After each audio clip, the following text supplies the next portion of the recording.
Cool. Alright. Hey everyone. So today I will be showing off my new Star Wars blaster. Well, it's not an actual Star Wars blaster. It's kind of a make of what could be Star Wars blaster rather. Um, I based it very heavily off of Jyn Erso's blaster from Rogue One on purpose because the base of her blasters, a Luger. Again, I can't remember exactly what model of the Luger. I'm sure people will be so happy to let me know.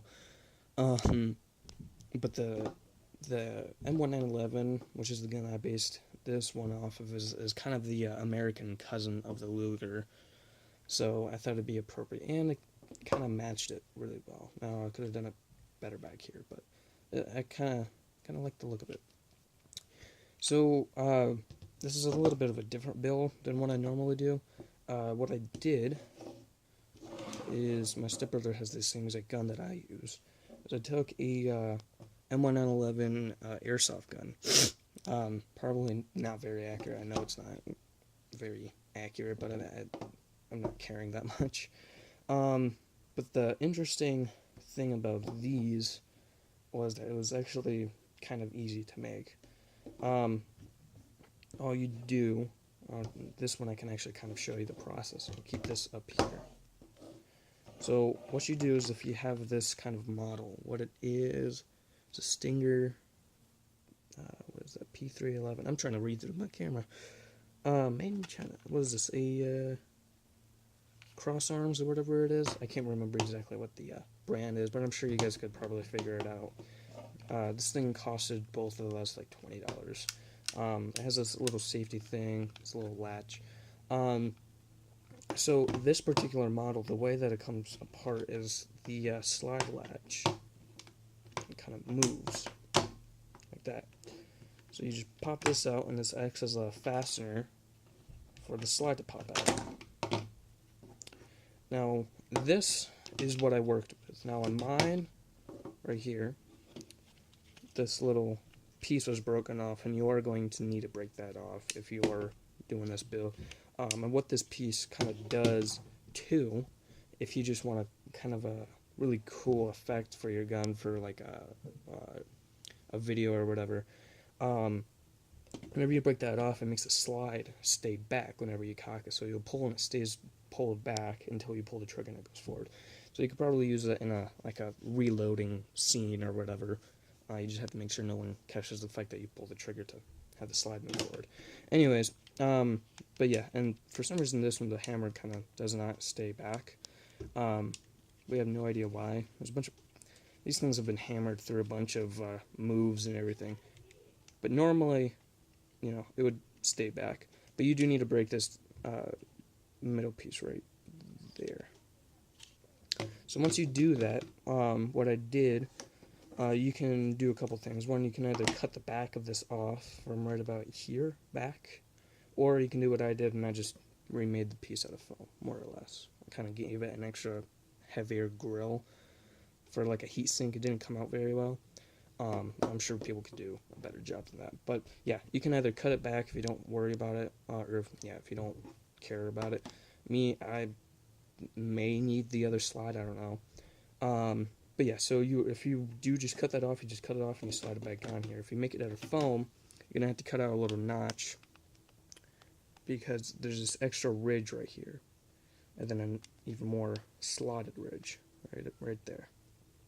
So you're gonna have to cut out a little cavity for that. But all I did is I sandwiched two pieces of foam bits, and I basically just kind of replicated it a little bit. It's kind of rough. But then after that, basically, all I did is I took a 3/4 inch PVC pipe.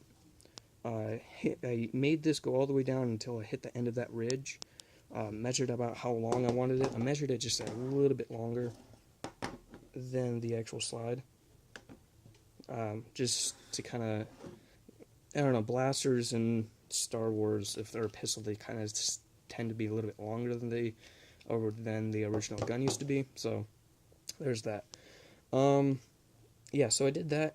Stuck another 3/4 inch wooden dowel rod. Now some of you are probably wondering why that works. Now, for those of you that don't know, I didn't know for the longest time, but whenever you get a PVC pipe and it reads like a 1-inch diameter or whatever, that's the inner diameter it's talking about. So it's not the outer diameter. For the longest time, I thought it was the outer diameter. So, laugh at me. I don't care. I laughed at myself too. But yeah, so if you buy a 3/4 inch wooden dowel, it will fit inside of a 3/4 inch PVC pipe. So that's what I did, and I made it stick out a little bit.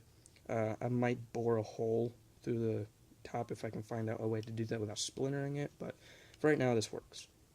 And then, since I don't really have steady hands, and I didn't really want to waste a PVC pipe, I had my stepdad drill in these holes. They're still not very even, but I'm not going to sit there and yell at him. But he just drilled the holes down until he hit the wood, and then I just went in there and painted it black. Now, if you wanted to drill all the way through, you could, but there's a less likely chance that it's going to be even all the way through if you just drill all the way through, unless you use a drill press. I don't have one of those. But yeah, so after that, I just glued the foam piece on here, put the a slide latch at an odd angle just for the wonkiness. My brother ended up jamming the magazine in there backwards. I tried pulling it up, but then I kind of like it because, again, it's weird and everything. Last thing I did is underneath this little port right here, I just made an angular piece of foam and stuck it in there. And yeah, that's it. And then after that, I just painted everything black, then did the barrel with a wash over of silver paint, and weathered it a little bit, did a little bit on the trigger guard, but otherwise that's about it. At some point, if I get good at painting a wood pattern, then I'll paint the grips wood as well, to kind of keep with the original theme. That's another thing I didn't like about Jin's guns. They made it a bit too silver and pretty. Still looked like an original trilogy gun, but it was a bit too pretty. It didn't look quite as worn down as it should. But that's my own opinion. But yeah, if you want, you can also put a little notch in there so this little safety can still work. But otherwise, the trigger still pulls and looks nice. But yeah, I have no idea what to call this gun, so this is just my version of a Star Wars blaster pistol thingy.